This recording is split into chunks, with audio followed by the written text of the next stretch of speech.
Welcome to Happily Ever Aftermath. The podcast where we discuss relationships in movies and our relationships with them. I'm Polina Grunbaum. And I'm Diana Rojek-Sconard. Hello and welcome to another episode. Today we're talking about 1964's My Fair Lady, which I watched obsessively. I have no idea how I found the time to watch a 3-hour movie obsessively, but I asked my dad when he remembers me watching this movie obsessively, and he said he does not remember, and he didn't need another data point. And the other data point he had is that we apparently rented VCRs until 1986. Okay. Where I was 13. Oh. So I assume that I probably watched it between 14 and 15, which makes sense because that's kind of when I got into musical theater. So it's all sort of coming together. Anyway. Yeah. And if I may point out, I had never seen this movie before. That is amazing to me. Yeah. Okay. Yeah. We'll go deep. Yeah. This is actually unlike some of the other movies we've seen, is a multiple Academy Award winning movie and is by some considered the perfect musical. And I'm not sure what possessed me to choose it. Because I think I just want to say that I was jet lagged and probably a little drunk and at a masquerade ball. So this is the reason you chose it when we decided to do the episode, not the reason you chose it when you were 13 years old. No, I don't think I was drunk, jet-lagged, and at a masquerade ball. Maybe 2 out of 3? If I was lucky, yeah. Okay. I probably chose it because we had found it at some garage sale. Uh-huh. So anyway. Was that on the VHS multiple tape? Like, were there 2 tapes? I don't think so. Really? Okay. But maybe. All right. Oh my God, I don't remember. Okay. I think you would have noticed if you had to take one tape out and put one back in. Yeah, maybe. Okay. No, actually, it must have been one. Had to have been. Yeah. 3 hours? You're right, I would have noticed. Godfather. Yeah, that's on 1. That's on 2. That's on 2. Yeah, maybe it was 2. All right, I'm sorry. God, I wonder which half I watched more now. Okay. Anyway, we have a lot of plot synopsis to get through, so I'm going to just dive right in. Yay. So, obviously this is... So basically it starts outside Covent Garden in London. It's around 1910. And people are trying to get taxis. There's a little bit of a rainstorm outside a garden. And if for those of you who aren't aware, Covent Garden is not only, I think it's an opera house or something. I can't remember since the last time I was there. But it's also a market, like an old market. And there are all these people, and you see these like quote unquote wretched street peddlers. So basically this is where Henry Higgins, played by Rex Harrison, who also played Henry Higgins on Broadway. He's an upper class gentleman, a linguist or phoneticist, or he gets all sorts of names. He meets her because there's a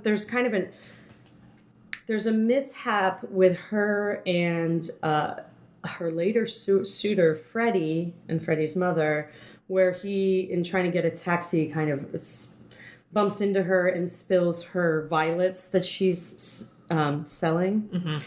Mm-hmm. And she kind of starts going on, and then he kind of appears out of the woodwork, and it turns out he's been recording her, and there's a bit of a kerfuffle about that. And he sort of shows off this, what then is considered a parlor trick, which is basically he can tell where anyone is within, it was like he said 5 miles or 2 blocks in London, or sometimes 2 streets. And he's sort of doing this whole thing. And at one point, he runs into somebody, and it turns out that they're actually colleagues. Mm-hmm. And they get super excited, and they're about to go off. But in the course of their conversation, they say, "Oh, I can turn this gutter snipe, Eliza Doolittle, played by the lovely Audrey Hepburn, who did not premiere the role on Broadway. That was Julie Andrews, actually. Anyway, so she overhears him. He basically says, "Oh, in 6 months, I can turn her into someone who can could pass as a duchess or work in a shop, which requires better English. And so anyway, Eliza, like this kind of catches her, and the thing that we find out is basically that Henry Higgins is a total snob, but he is a snob. He's kind of equally a snob for everyone. I mean, he kind of gets portrayed as a misogynist, but right, he's equal opportunity. There's an entire song about that. Yeah, there's many songs about his misanthropy, actually, which is pretty great. Yeah. So at the very least, his obsession is at least useful to Eliza, which she realizes later. So anyway, he starts going on about how basically the English speech is, this is a song, English speech is this gift, and basically it's never used. And in fact, there's a great line in America. So they're in America, they haven't used English for years.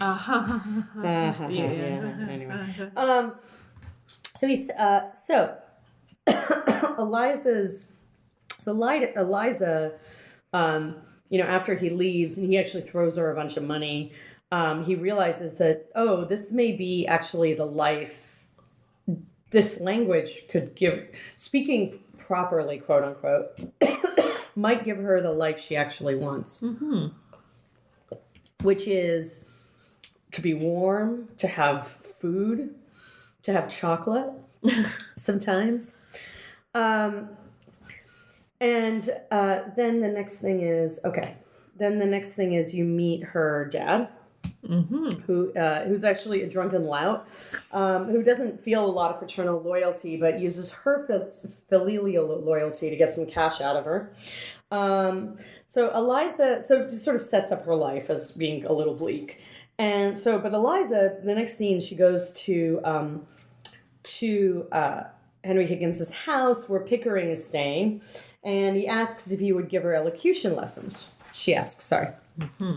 So Pickering ups the ante and says, well, you made this boast that in 6 months you can turn this gutter snipe into, they use the word gutter snipe a lot, and it's just such a great word, that should turn them into a lady, and he will pay for everything.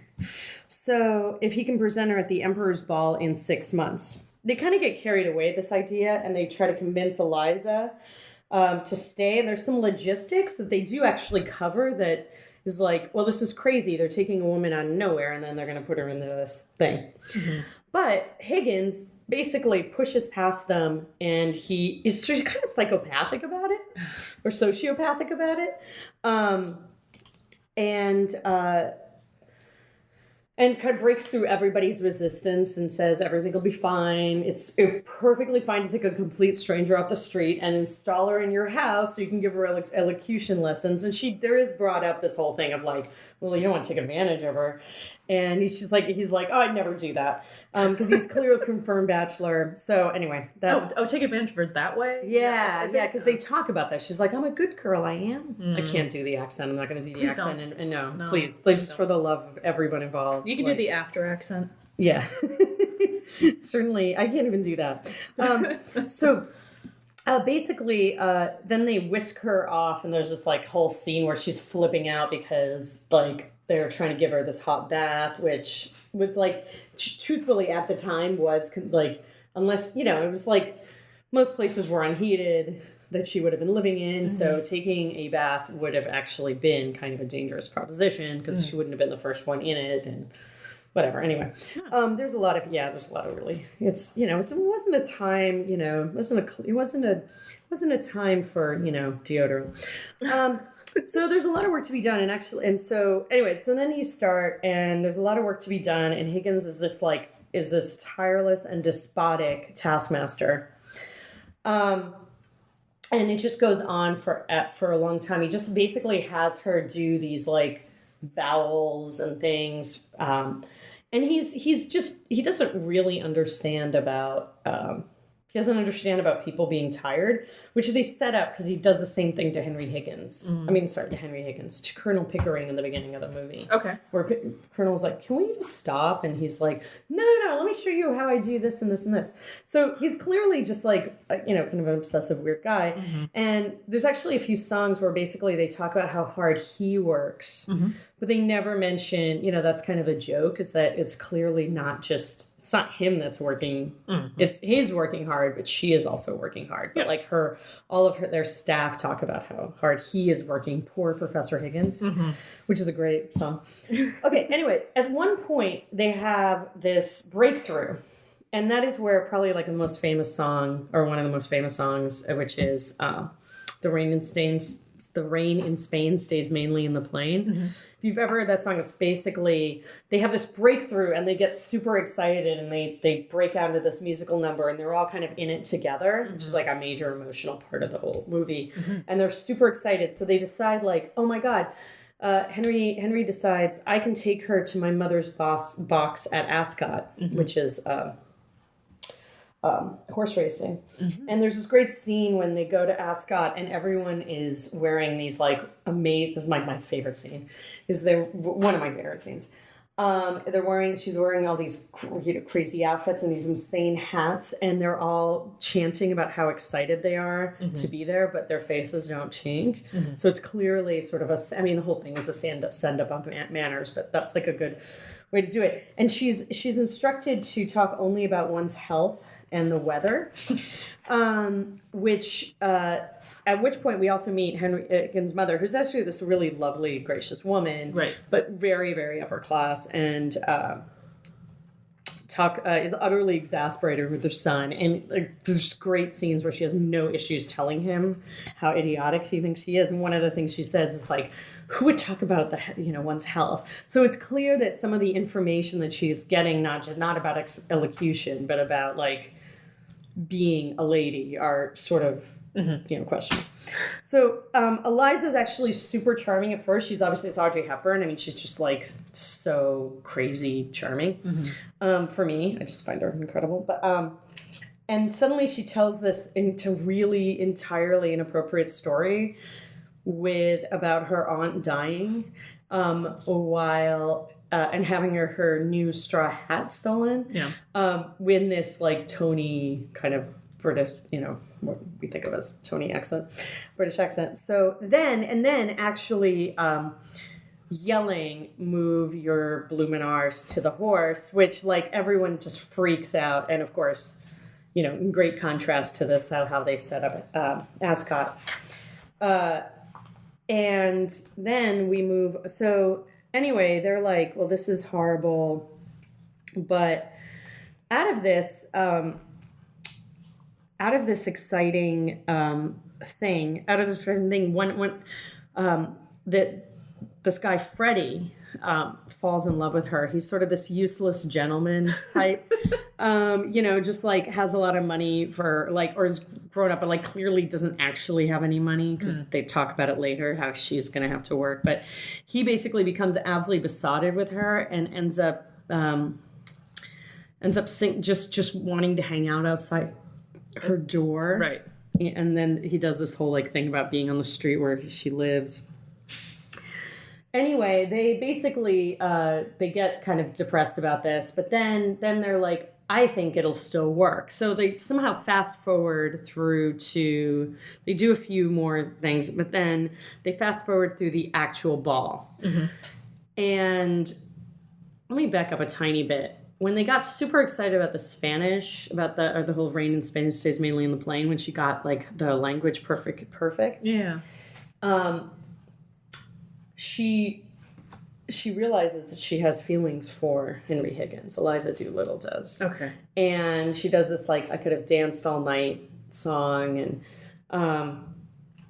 so it kind of gives her energy to continue this process because now they're like all in it together. And so anyway, the night of the ball, they're at a ball, and she like comes down the stairs looking absolutely stunning.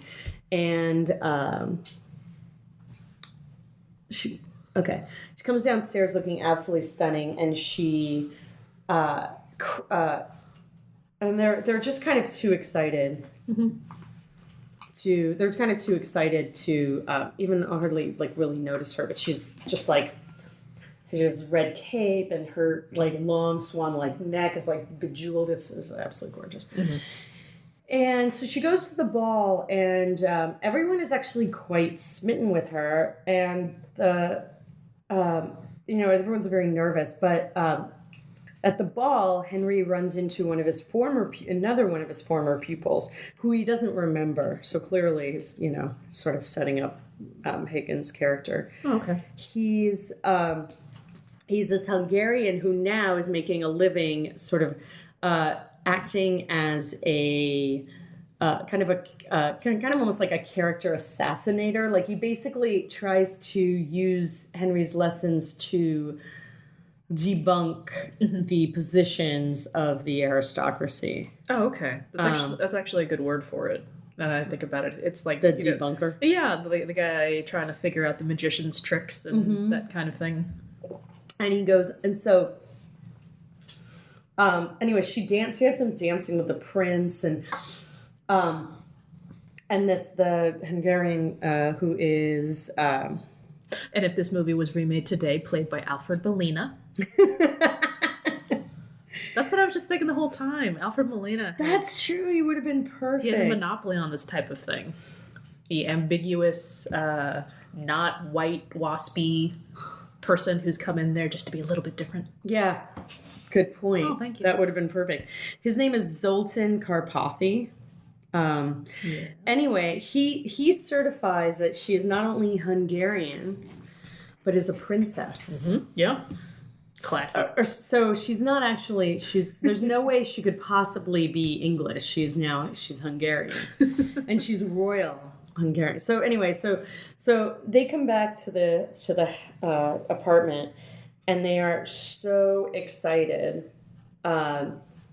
because they've done it. And there's this song like "You Did It," but the whole night all they do is like talk about how amazing it is that he has done this. Yep. And then of course Henry, he couldn't take all the credit. I mean, he also had the Colonel. He said, yeah, the Colonel. And then as it is, this creature is like she just kind of ends up fading further and further and further into the background. Like there's none of the joy of the earlier moment. And so she just gets more and more and more upset, and then Henry just and Colonel Pickering go off to bed, and there's a scene where basically she's like, oh, find my slipper. He comes down for slippers, and she just throws them at him. Because she starts crying when she's alone, because she realizes that they haven't done this together. To him. I mean, there's many interpretations, but to him, she's not really a person. And so she tries to have this whole discussion about it, and she's like, what's going to become of me now? I can't go back to where I was, but I don't have any real plans for the future. Yeah. And he's like, oh, well, Colonel Pickering will set you up in a shop. Like, why are you so ungrateful? And then she talks, she's like, do any of my clothes belong to me? Like, I don't have anything of my own anymore. And because her clothes were like thrown away. And he's like, oh, I'm sure they're fine. It's just the jewels, they're hired. So she takes them off, and this is a whole weird thing. And he's like, I don't understand why you're not upset. And then it just occurs to him, he's like, oh, well, maybe you won't be around. Like, wait, she's not going to be around. But doesn't really seem to go any further than that. So then, I'm going to start reading from the Wikipedia entry, because it's becoming a little crazy. Well, if I may, isn't this also the point where he says, like, you'll just become a wife, and that is one of the things that sets her off, because it's thing where I tried to better myself with my voice lessons, but she never tried to sell herself. Exactly. Like, she always just, like, did it on her own. She was used to working hard, but she didn't sell herself. And he's like, he just doesn't really understand why that would be upsetting to him. He's like, well, you're not a bad, you're an attractive woman. Like, you'll be fine. And she's like, and he doesn't get it. She's like, well, you don't have to you don't have to marry like someone you don't like, but it's just the idea that the only reason that she would, that, you know, these are the avenues available to her, and also that she's trying to get rid of him. He's trying to get rid of her kind of as quickly as possible, right? Like his experiment is over, and their relationship, whatever it is, not even their romantic relationship, is like there. So anyway, she flees his house, and she actually runs into Freddie, who apparently has just been hanging out there for 2 weeks. Like he actually says, like, "Oh, this is just where I'm more comfortable now." So it's not even theoretical; it's actually implied that every night he just like has dinner and then goes hanging out in her house in London, not a really warm place. Well, okay, good. I'm glad you put it that way, because I was just thinking, is he just like tailgating out there or something? How is he eating? I don't know. I assume because he says in the evening. Okay. I'm thinking, I don't know.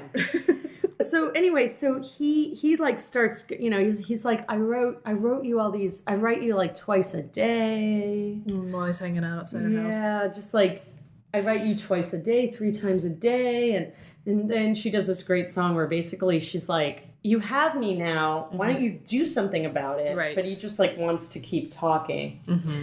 And then she's like, oh, I see a taxi. Sorry. Oh no, I was just thinking about that. That was Show Me, right? Yeah. That one stuck with me. That's a really good one. I did appreciate that one. I'm just like, yeah, sing it, girl. Yeah. Hey. I think rewatching it, I definitely appreciated that one more than I mean, I remember just loving the song, but I was like, yeah, I get it. Yeah.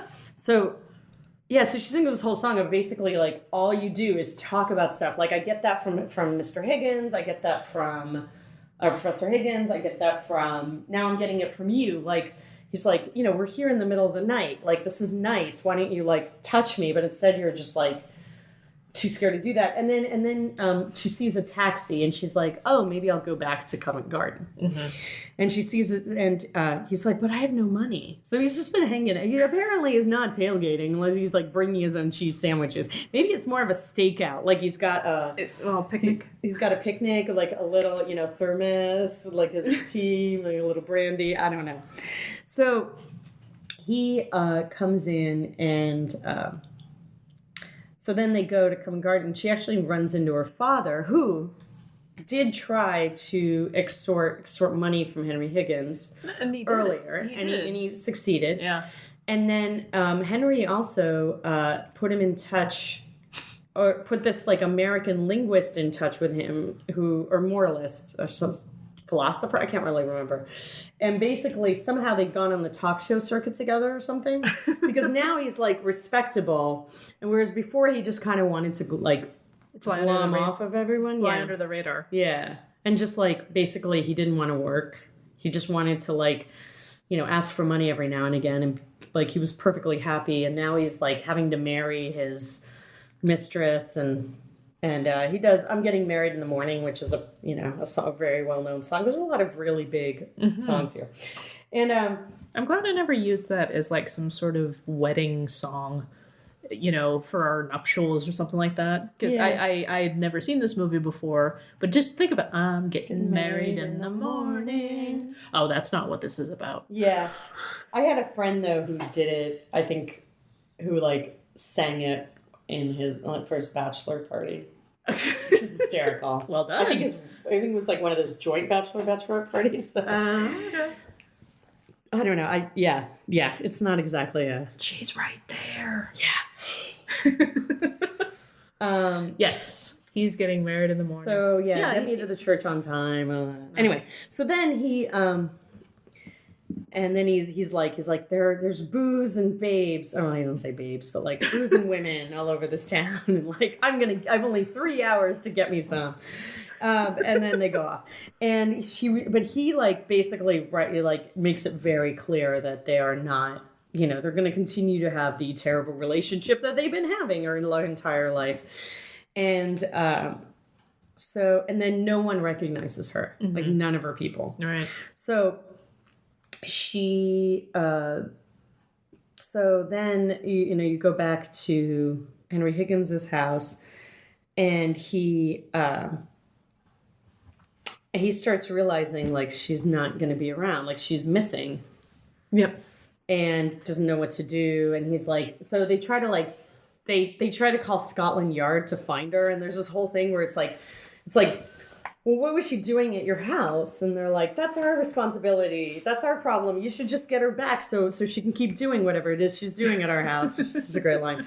And then Pickering goes off, finds some old school chum of his, and tries to, like, at the home office, and tries to go off. Anyway, at that point, Higgins goes to his mom's house, where it turns out that's where Eliza's been staying. Mm-hmm. And his mom is, like, perfectly happy to have her in the home, and is like, oh my God, you're like, I don't even understand why you don't get what's happening here. Like, you're treating her like dirt. And then they have this really strange conversation. Him and Eliza? Him and Eliza. Okay. Because the mom goes off because she is afraid that they'll run into the bishop. Oh. And, like, they can't be in the same room together. That would just be a terrible thing. And she's like, I'll be excommunicated. So she runs off. And then...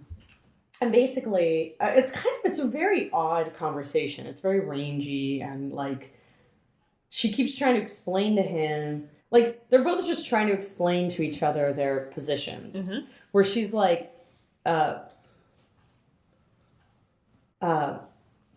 he's like, I kind of want you here. Mm-hmm. Like, I don't, and she's like, well, what does that even mean? Like, you just want me to fetch your slippers? And he's like, well, yeah, I've grown accustomed, like, I like having you around.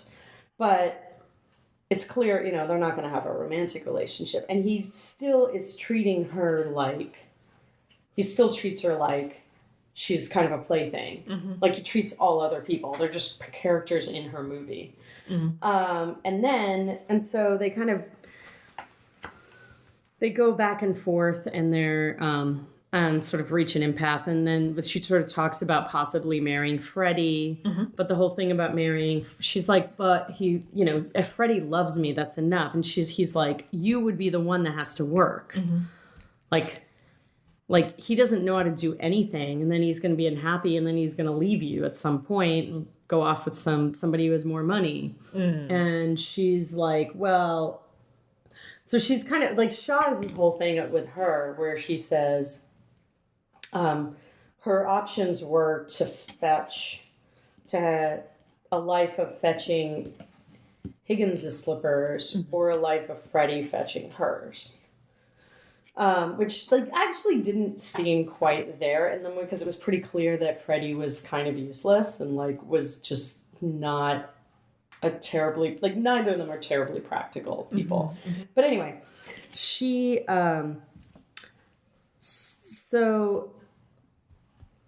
So then they, and then the scene, he goes back to the house, and he basically is, like, super, super angry, but also clearly, like, very, very sad that she is no longer mm-hmm. in his life. And she ends up, and then he ends up playing a tape of her when she first entered his life. And you see, he just sits in a chair listening with his back to the door. And when she walks in without him hearing her, and she turns off the tape, the record player, mm-hmm. and she says something in her old accent. It doesn't sound the same. And then Apollo. Hey, Apollo. And then she says, and then he sort of smiles and goes, do you know where my slippers are? Can you fetch my slippers? And then the thing ends. It ends on this very ambiguous note. Okay. So, anyway, that's the movie. It takes a long time to explain. Because it's 3 hours. It's 3 hours long. Yeah. So it takes about as long to get to Gilligan's Island as it does to get to this movie. Pretty much, yeah. So, I don't know. So, what did you think of this movie? So, all of it, you know, it's all coming back to me now, because... You watched it longer ago. Yes, and I did have my notes, but of course my notes don't have all of the little bits and pieces. It was more just my thoughts. But, okay, so I've been waiting a while to say this, and I want to hear your reaction. Yeah. When this movie started, I didn't know it was a musical. Oh. So the second the first song started playing, I'm like, oh, crap. Oh no! Do you not like musicals? I don't like musicals, and I'm just like, I feel awful. No, don't feel bad. I subjected you to not just a musical, but a 3-hour musical. 3-hour musical. But again, I'm experiencing something that I wouldn't on my own. So no, please don't use words like subject to and torture. And did you enjoy it at all? It was enjoyable. I had to. The singing actually allowed me a period of like, okay, I have this period of time now as they're singing to acclimate myself to the fact that I'm going to be listening to this for 3 hours, and I have to adjust my expectations because this is 1964. There will be things that are going to piss me off from modern day perspectives. Well, it's 1964. It's 1912. Well, through the lens of 1964. I don't know what's happening right now. There's carriages, but also automobiles, and also 1912 they would have had taxis. I don't know what's happening. Yeah, it doesn't matter. Yeah. It's so on average it's 1940 something, and the point is women are still property. Yeah. And could they vote? Yeah, could they vote? Well, no, they had the suffragettes. That's right. They did have there were suffragettes. Well, and that's actually Shaw's whole point, right? I mean, when he wrote that's a lot of what he was talking about. Okay, is like that. Oh, good. Why are we having this society where like women are property? Which is what's interesting about the musical. Yes. Well, and also as I say these things out loud, I'm also trying to make sure that I'm not going to have you screaming at me. That was the point. No, no, I know you wouldn't do that, but I'm just that's why I'm. But I know, but it's weird watching it again for me too. Mm-hmm. Like thinking in those terms. Like, what was it when I was a kid? Yes. That was so obsessive. And I think part of it is I had watched a lot of these musicals. Mm-hmm. And I think I was well versed in that kind of and like some of the tropes and some of those things about women that like I think I didn't quite react to in the same way. That they're shrill?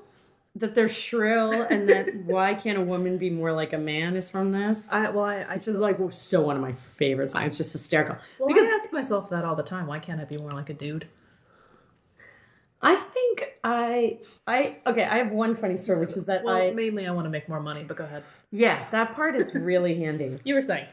Well, I think I liked it. Well, because it was clearly so tongue-in-cheek. Like, he basically talks about this. What he really is saying is, like, why can't I have the same relationship with a man? Yeah.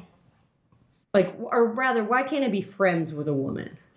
Like, that's really what he's saying. And, like, at the end. Because he's saying ridiculous things like, if I went out with another man, would you be upset? And, and like, Colonel Pickering's like, no. Of course not. That's madness. Like I don't know. I kind of I forgot how obviously kind of, I think in a weird way, the romance, interesting. It's interesting because I remember Freddie being around more. Okay. Than he was. And I remember their relationship, the whole end of it didn't seem as ambiguous to me as it seemed when I watched it. I actually watched it with my husband, or the end of it with my husband. I watched half of it on my tablet, which is a lovely way to watch things, Diane. Oh, okay. You should try it. Good to know. And he was like, that's such a weird ending. Well, let me ask you a question. Yeah. You said it was more ambiguous than you remember. When you were younger, was there more of a courting from Freddie, and there was more of a, they're back together, a romantic thing with Henry? And I think in a weird way, I think when I was like 13 or 14, I thought that Eliza and Henry Higgins, that they were ending in a romantic relationship, which now appalls me to think about. First off, weird fact. So she's supposed to be in her very early 20s, like 19 maybe even. Right. And then what he said. Yeah, they mentioned that, yeah. She was 35. Audrey Hepburn was 35. I don't know what she did to look like that at 35. Okay. Oh my God, so she was like Rizzo. Yeah. Or like all the cast of 90210. Yeah. Okay. And so... she was 35, and not only is he quite a bit older, I mean, I don't know. First off, clearly a lot of my obsessions were sort of, even though this is Edwardian, was sort of Victoriana and kind of Edwardian things. I did love musicals. Also, like, I remember being obsessed with that's the song, On the Street Where You Live. Like, the thought that a guy would feel that way about me, because I think at the time it was always like it was always that I felt that way about a guy. It was not like a guy would ever feel that, or whoever would feel that way about me. Do you know what I mean? Like, I think, like, there's that thing of, like, you have those crushes where it is enough to just be on the street where they live. Now, the whole, like, the romantic idea, I remember watching it of, like, him, hanging out there all night. He's so smitten by her. Yeah, that he would just, like, hang out outside. I don't think I really got I didn't really get the whole, like, why she's so exasperated about talking. Like, I think I thought I got it, but it's like this one, now that I watched it again, I was like, that is so genius. Like, it's so genius. I didn't quite get how inappropriate Freddie was. Like, I think I did, but I didn't quite grok it in the same way that now when I watch it, I'm like, oh, wait, yeah, she wouldn't have gotten, he clearly had no money. Like, he wasn't even going to get any.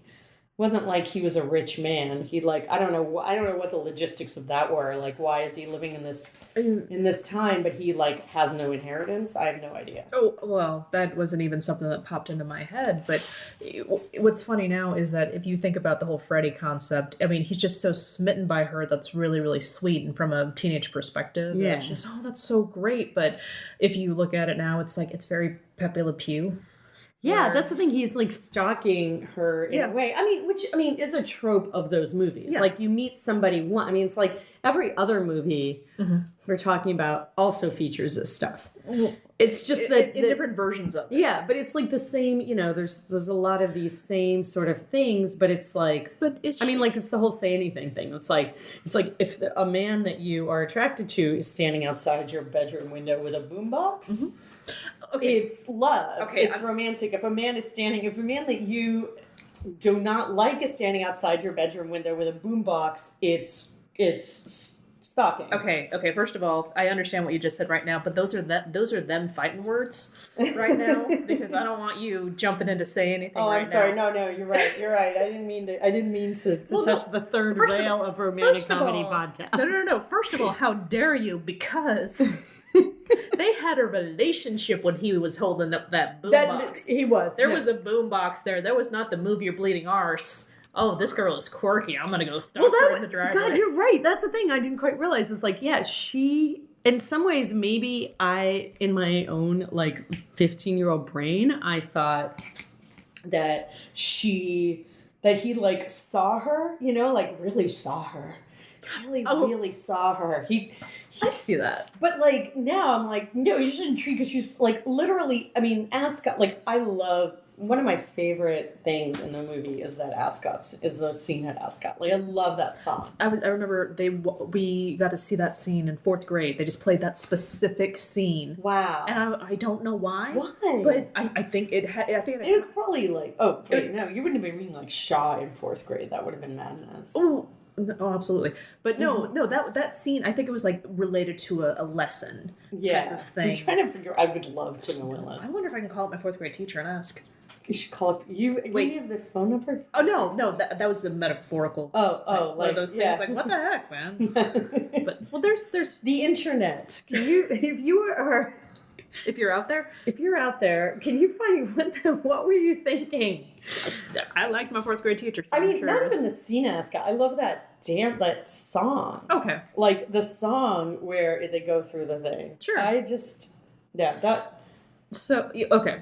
Wait, what were we talking about? But I think that's what I was thinking then, is I was like, he really sees her instead of, like, it sets up that basically everyone here is so boring. And exactly the same person.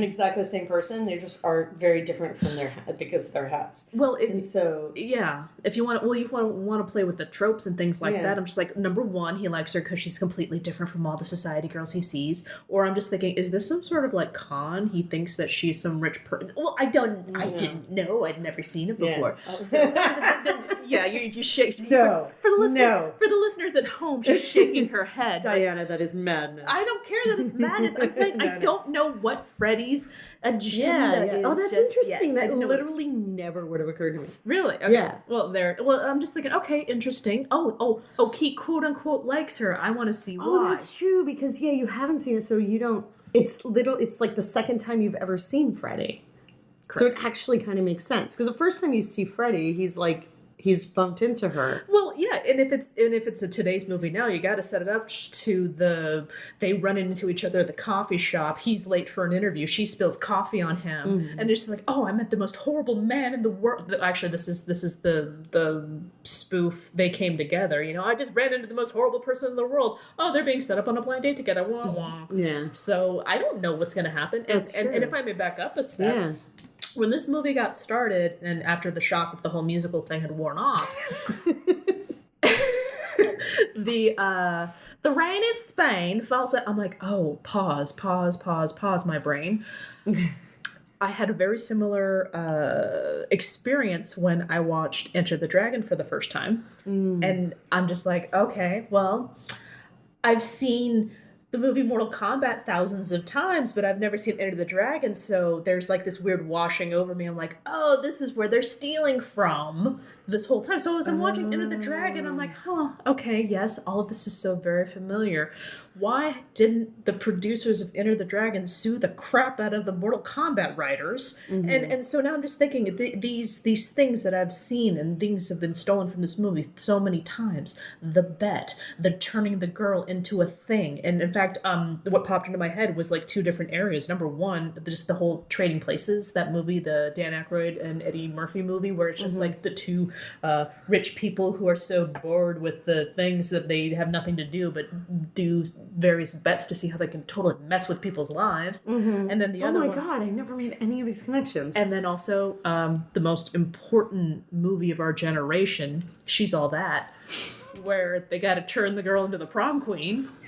I don't care if you've seen that or not. I've never seen She's All That. I'm joking my ass off right now. But you're right. I mean, this is the thing, is like, this may have been one of the early romantic movies that I saw, which may explain why I didn't watch a lot of romantic movies. I'm like, I'm done. Well, that doesn't help that you have the one where people are taking the concepts of and trying to make their own. I mean, Speed is Die Hard on a boat. I'm just going to go watch Die Hard. Yeah. So, okay, fine. I guess Under Siege does have some merits. I think that's what's interesting. Oh, dang it, you're right. I'm sorry. I apologize. I got to turn in my nerd card. Speed 2 Cruise Control is Die Hard on a boat. It's Die Hard on a bus. That's our producer. Yes, he was very... He's reminded. No, he wants me to keep my nerd cred. We can cut this in post. No, I like this. It's important that we keep... It's important that we re-up our nerd cred every now and then. I'm trying to maintain the illusion that we're professionals.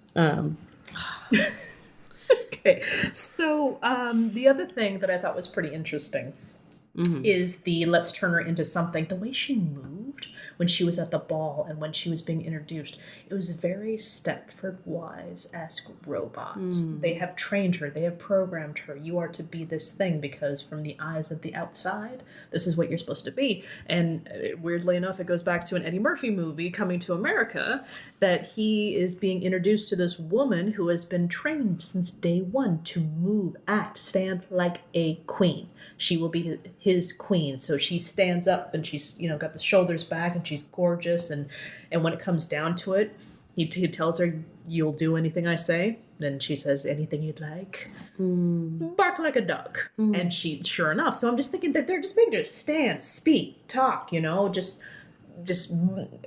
wonder if they said eloquently bark like a dog, would she have done it? If high society said bark like a dog. I think if high society in that case said bark like a dog, she would have... I mean, I think some of it... One thing I thought was kind of genius in watching it again is that I think Audrey Hepburn does an amazing job of making it very clear how terrified she is, and yet preserves this, this sort of perfect...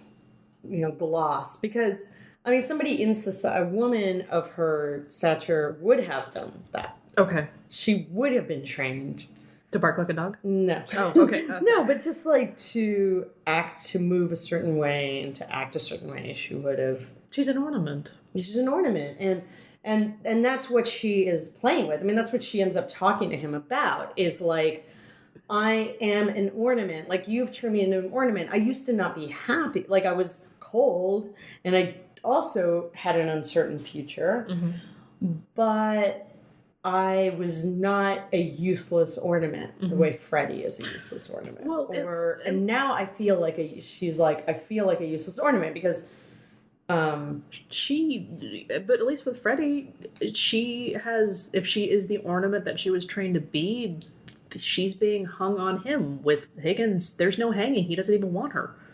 But at least she's an independent body. No. And he says, you can leave at any time. No, I understand that. I'm just saying. This is what's weird about that last scene. Like, I don't really understand. I don't... Get my slippers? The get my slippers scene? Yeah, I mean, I think it's essentially like... Yeah, I mean, it's just a very ambiguous, strange scene. And it wasn't in... So, the play Pygmalion, it's not in that play. How does that play end? I think it ends the scene before. I actually had not read it since like high school. But what's interesting that I did read is that basically the movie version, it was put in, that scene was put in the movie version, the last scene where basically she comes back to him. I think it ends, God, I should really look this up, but Pygmalion ends with that last fight that they have. Not when she comes back. Okay. So, anyway. I think it's interesting that the original play and a lot of this, I don't know, it's just a very, I mean, it's a different work, obviously. He totally could have changed that get my slippers thing with bark like a dog. Same trick. Yeah, I mean, that's the weird thing. But yet she's almost like accepting that that's what she wants. And we don't know if they're going to like, that's the weird thing. They're not romantically involved, and that's clear. At the end of the movie? Yeah. Okay. So now let's get into the nuts and bolts of it, shall we? Yeah. Here's my question for you. And you may have already answered it. When did they fall in love? See, this is the thing. Looking at it, I don't know if they've fallen in love in the traditional sense. But you think that they have in an untraditional sense? I think that they have I think perhaps she may have fallen in love with him. But I think maybe, because she talks about basically, it's like she confused. She's got that whole scene where she's like, I could have danced all night, which is basically, I mean, what I remember is that she fell in love with him. Okay. Like, that's how I felt when I was 14 and watching this movie over and over again. Okay. Is that is like, they dance together, and then she sings, I could have danced all night, I could have done this forever. And I could look at it on another way, which is that this is the first time where she's like, she's comfortable with them. They have this, it was either she's fallen in love with him or she's like, I'm free. I can have this life where I'm comfortable and happy and enjoying myself, rather than struggling all the time. And that's where I kind of wonder about the two of them, because I wonder if by the end of it, she realizes that he's kind of a sociopath, and she's never going to have the kind of relationship. The thing she's struggling with is, do I pick someone like Freddie? Because she has to go somewhere at this point. Yeah. Do I pick somebody like Freddie, where I'm going to have to do the work, but he worships me? So I have this, because she reminds herself about someone's hand resting on my knee, warm, as tender as he can be, that this is something she wants. Okay. And I think in a way, she sees when she comes back in that he does have affection for her and he does miss her. Okay. But I don't know I don't see that being a romantic relationship, which I think I did when I was younger. Okay. And I kind of think I was attracted to that, not the romantic relationship of the two of them, but it was more that they're both, I think I imagine that it would be a very independent relationship. That instead of having this thing where you have this kind of useless guy who's like worships you, which is attractive on one hand, you also have this life where, you know, you're living in this really lovely house, you have things that you want, you're also, you know, you might have to, like,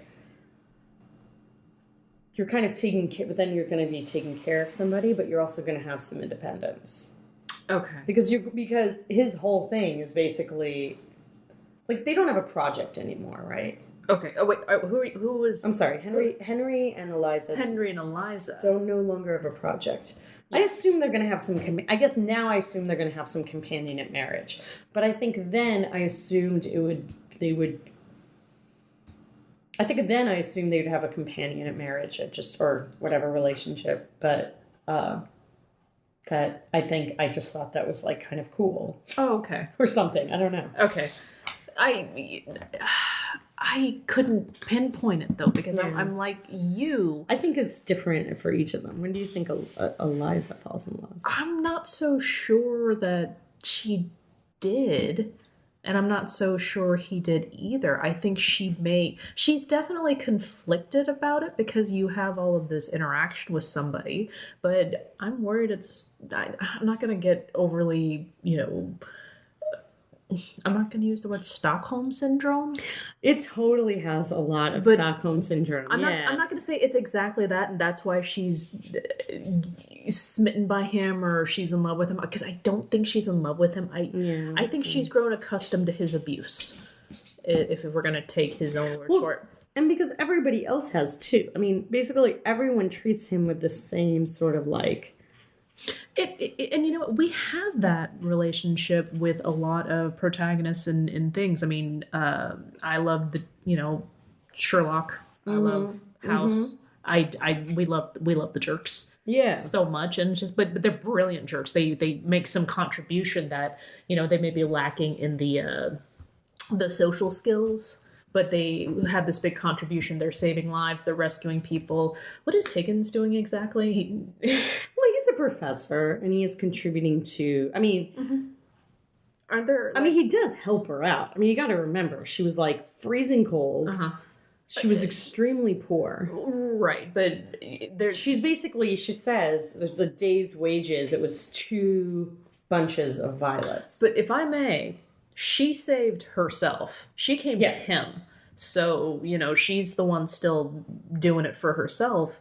So I'm not entirely sure there is love in a traditional sense. Well, how about this? In a healthy aspect? And in his... Okay, so here's my next question. What social, psychological issues, you know, not social anxiety, because clearly this guy is out there and he's able to interact with people, but help me out here. I'm just going to throw words that aren't necessarily what I'm suggesting, but it's helpful. Yeah. Asexual. Is this guy asexual? I think so. Okay. Because he really talks about... I mean, he talks about being confirmed bachelor a lot. Right. I mean, I think not in the code way. No, exactly. Yeah. Yeah. So, okay. I think he is asexual. I think also... And the fact that he says, why can't my relationship between me, like with a man and with a woman, though? I think he doesn't see that there's a romantic element in there. I think he's lacking that. Well, and that's what I thought. I kind of always thought the song was about. Okay. Like, and especially now rereading it, it's sort of like, how can I have a relationship with... Because you're saying every time I'm friends with a woman, I become jealous and I become weird, and then... they become weird. Okay. Like, and I kind of, you know, at that age is also the age where, I mean, you talked about it, and we talked about the last movie, is that age where you go from, like, the boys that you were friends with to having interests. Like, I'm nodding furiously right now. Yeah, like, it's really, I think it's a lot about that. And I certainly remember... thinking about that when I was younger, like, that you were like, wait, why? And also, I mean, marriage was a different... I mean, this is a different time, and it is. I mean, it is a farce on society. I mean, this musical, I don't really know. I mean, now I think like this is kind of a terrible musical to have, or it's a terrible movie to have picked because it's really not about love. It's really about society. Well, it's still something that hit you when you were younger. Yeah. And putting this concept of a relationship, but just an interaction period. I mean, we could talk for hours about movies that wasn't about love, but that didn't stop it from affecting me when I was still being molded into something a little bit more concrete. I mean, come on, you hear My Fair Lady and this musical and this relationship, Eliza Doolittle and Henry Higgins, if you were to pull just somebody off the street, I don't know if they would get into it as deep. And when was the last time they saw it? Like, isn't that the trope? They butt heads, but then they fall in love. Yeah, it's true. It's got that. And I wonder also, I mean, now thinking about it, I think the thing that I was attracted to had so much to do with I was like, oh, it would be nice to have a relationship of kind of like when I'm an adult, I'll live in this lovely house, I'll have all this money to travel, and I'll have this companion which takes care of kind of that like, what we should call it, like warm human feeling. But I'll just be able to like, indulge do my own sort of weird artistic or intellectual academic pursuits, like maybe that because to me I remember it being much less romantic movie than we thought. So do you think he ever fell in love with her? I don't think so. I don't think so either. I don't think she fell in love with him per se. I think he's a sociopath, actually. Okay. That's what I think there's narcissism. I mean, or narcissism. No, sociopath is there as well because he really does not take into consideration the feelings of others. And not just her. I mean, not just women. Like there's a song about it. Yeah, exactly. So so suppose for the sake of argument that they did fall in love for the purposes of this discussion, and at the end of the movie, they are in a relationship. Yeah. Will they go the distance? Well, let's take the relationship as we each think it is, even if it's not a romantic relationship. Okay.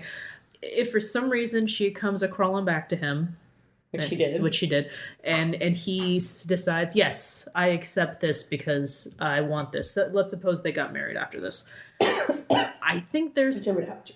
And you say companionate marriage, so of course, there's people look down on that to a certain extent because it has to have the fire, it has to have the friendship, and it's got to have the third thing. I don't know. There's a triangle involved. I remember. There's a triangle involved? There's a triangle involved. Why didn't I know about the triangle? Because you didn't take the same class as I did in college. Okay. So no, it's friendship, it's passion, and the third thing. So Google that. Anyways. But well, no, not literally. Okay, so no, it's no. Well, just think about this: the passionate marriage and the companionate. Well, that's marriage. That's our thing now. I mean, that's what we think. We're like a marriage needs to take care of every aspect of our lives. Yeah, right? okay, exactly. So I think that there's a lot to be said for the comfortable home but a relationship where they do want to be with one another. Mm-hmm. She wants to be with him, and he wants her to not go. That's what I'm reading. Yeah. So, do you think she would have been better off with Freddie then? Well, the difference with Freddie is that she would be an independent person, but I don't know anything about this guy except that he's smitten. And if he is just amused by her and the fact that she was different, what's to say that the next thing that amuses him would be the next thing, because he's not after her for her earning power, and like I was thinking before, he's got some ulterior motive. No, he's amused by her and he's interested in her being different, but after a while she's not going to be different anymore. But he also doesn't know her story. Of course. So I think in a weird way, maybe one of the reasons that it will quote unquote work with Henry is Henry knows her story. Right, but I'm wondering, is that something he's going to hold against her? I know where you come from. You would be nothing without me. I think so. I mean, so what's the third? It's intimacy, passion, and commitment. Intimacy, passion, and commitment. Okay. So I don't think they have passion. Well, there's a fire. There's a passion in there, but that's more of a hatred passion. Yeah. She's also, I mean, people don't really argue with him in the same way. He's the first person. I mean, people tell him to be reasonable. Mm-hmm. His mother, and that's kind of an interesting thing. His mother never agrees with him. Like, she's always like, you idiot. Like, why are you doing these things? Like, don't you see? And she's like, his mother doesn't want Eliza to get back with her. Oh, okay. Well, no, I mean, I wonder if he likes that. Wait. So he wants to be with someone his mother disapproves of? No. Actually, she disapproves of him for her. Yes. Oh, no, I didn't get that. Okay, here's my theory. Oh, no, this is what I think is going to happen. No, I believe you. I just didn't get that. Yeah, like, she's like, Eliza can do so much better. You treat her like crap. Henry. Oh, we're opening up some mommy issues. Go ahead. Yeah, I know. God, we are. I didn't even realize that. So, here's my theory. She will live there. She won't. I don't think they're going to get married. She will live as his cousin. Okay. And I think she'll meet someone more suitable. Okay. Eventually, he'll have a little hissy fit because he's gotten used to her being a companion. She'll do her own thing. She might. I have a feeling. I mean, she probably will start the flower shop. Okay. So I don't think they're going to go the distance, and I think he will promptly forget about her. Maybe not forget about it, because remember, he forgot about the Hungarian guy too. When the next project rolls around. And I think she will soon meet someone, probably a widower, because she's getting on. What? Isn't she like 19? Yeah, but, I mean, people were... She's past her prime. She's getting past her prime. She's not past her prime, but she's going to be, So I think... the 1960s/1920s/1910s were cruel. When was this again? I think it worded so that somebody said 1912. The time we couldn't vote was cruel. Yes, it was cruel. I think She'll probably get very involved in the suffragette movement. Okay. That's what I'm going for. In her flower shop? Hey, they could have meetings in her flower shop. Okay. Okay, what do you think? I don't think anything. It's just so ambiguous. She's gonna... Let me put it this way. Henry Higgins is not going to do much for her, but she has established relationships with the Colonel and with Mrs. Higgins, so I don't think that these people with actual human emotions are going to watch her go back into the gutter in which they wonderfully named her. So I think there will be some... I don't think that she's going to get set up with her own flower shop, but I do think that given her new... Well, Pickering mentioned it. Yeah. Well, actually, no, Henry mentioned it. Well, yeah. Well, no, it's just like, no, check this. No, my Henry will get the tab for you. No problem. Yeah. Again, when I heard that, I was just like, oh, no problem. My friend over here is going to do it. But I don't think he's going to... But I do think he's going to meet somebody who can help her with her ambitions. Yes. And Mrs. Higgins will do something similar. Mrs. Higgins is completely besotted with her. Just adores her. Clearly thinks she's the daughter she never had. I thought she was going to be a one-dimensional, who is this person and this is going to embarrass me. No, her son was embarrassing her. And that was good. I like that. So, yeah, I don't think it's going to be there. I don't think there was a relationship. I don't think there was going to be a relationship. I think there's going to be... You're right. I think... He's going to get a different project. She's going to slowly stumble her way up. Yeah. Not the ladder, but the road to stability. Out of where she was, but definitely not with this... And she may think of him fondly as a curmudgeonly stepping stone into having a room somewhere far away from the cold night air with one enormous chair. And she saw the potential in what he said, ran with it, and decided to work with it. Wow. So she'll probably, they'll probably be thrown together and she'll roll her eyes at him a lot. Oh, this is actually much more positive. Oh, yeah, absolutely. I mean, and let me bring it right back down again. Yeah. I just thought about, I don't know, have you seen the Saw movies? No, I can't stand torture. Well, no, I actually haven't either, but there is a character who, he put me through this horrible trap and I was a drug addict, but now I'm not anymore and I'm forever grateful to him. So, kind of like this. So, If you want a great double feature and you have a lot of time on your hands, I would suggest the My Fair Lady Saw double feature. Can I just ask you one question before we close? When the singing did start, I did feel like I was... I should have warned you. No, this is funnier. So this is interesting because I'm going to ask to one about one topic and then we'll end it. But okay,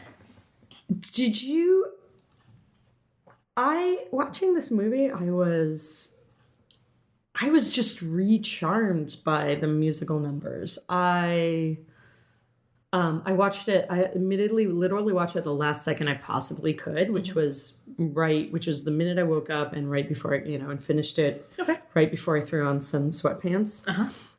My husband sat down for the last hour and a half of it. I think thinking he was going to get up and go. We're just eating breakfast, and he thought he was going to go get up and do something, and also got like totally sucked in and had seen it a bunch of times when he was a kid. Okay. Or when he was younger.